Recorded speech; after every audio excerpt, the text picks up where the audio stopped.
Telangana cabinet సమావేశం కొనసాగుతోంది. బీసీలకు విద్య, ఉద్యోగ, రాజకీయ అవకాశాల్లో 42% రిజర్వేషన్లు ఇచ్చే అంశంపై ప్రధానంగా చర్చిస్తున్నట్టుగా తెలుస్తోంది. జస్టిస్ షమీం అఖ్తర్ కమిషన్ సిఫార్సుల్లో 3ంటిని ఇప్పటికే ఆమోదించిన కేబినెట్ ఆ తర్వాత వచ్చినటువంటి అభ్యంతరాలపై చర్చిస్తోంది.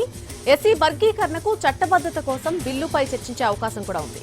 ఇక ఈ సమావేశంలోనే బీసీ రిజర్వేషన్లు, ఎస్సీ వర్గీకరణపై కీలక నిర్ణయాలు తీసుకునే అవకాశం కనిపిస్తోంది. ఇదే అంశానికి సంబంధించి పూర్తి అప్డేట్ మా ప్రతినిధి సుధీర్ అందిస్తారు. సుధీర్,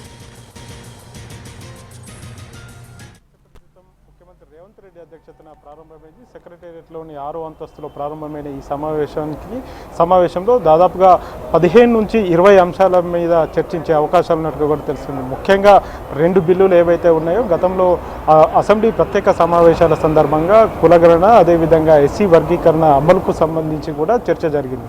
ఇవే అంశాలను మళ్ళీ ఈసారి కూడా చర్చించే అవకాశాలు అయితే కనిపిస్తున్నాయి. వాటిని బిల్లు రూపకంగా తీసుకురావాలని చెప్పేసి అయితే భావిస్తున్నారు.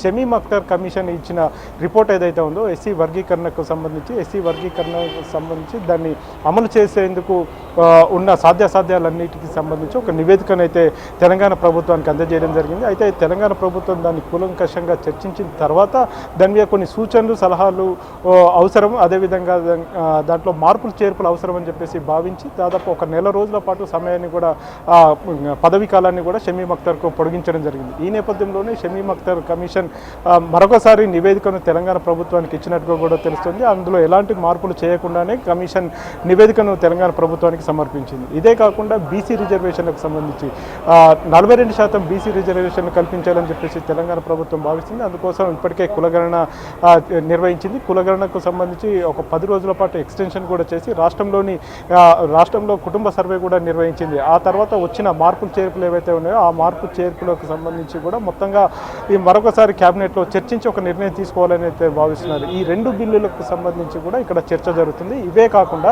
యాదాద్రి బోర్డు ఏర్పాటు చేయాలని చెప్పేసి తెలంగాణ ప్రభుత్వం భావించింది.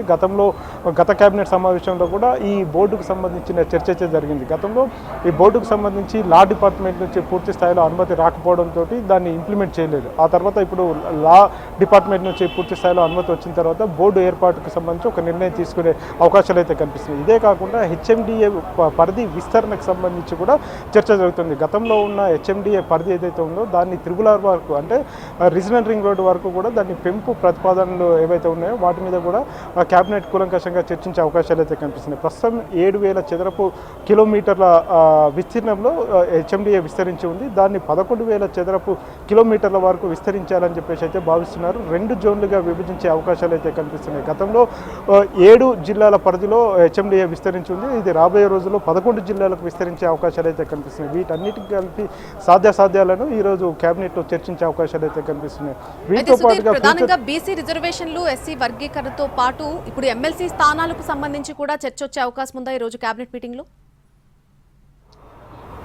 వాస్తవానికి అది పార్టీకి సంబంధించిన అంశం కాబట్టి అది ఇందులో చర్చకు వచ్చే అవకాశాలు అయితే లేవు. ఎందుకంటే ఇది ప్యూర్లీ గవర్నమెంట్కు సంబంధించిన అంశాలు మాత్రమే చర్చించే అవకాశాలు అయితే కనిపిస్తున్నాయి. ఎందుకంటే ఇందులో రాజకీయ అంశాలకు ప్రాధాన్యత లేదు కాబట్టి ఇవి తర్వాత పార్టీపరమైన కార్యక్రమాలకు సంబంధించి ఉన్నప్పుడు మాత్రం మాట్లాడే అవకాశాలు అయితే కనిపిస్తున్నాయి.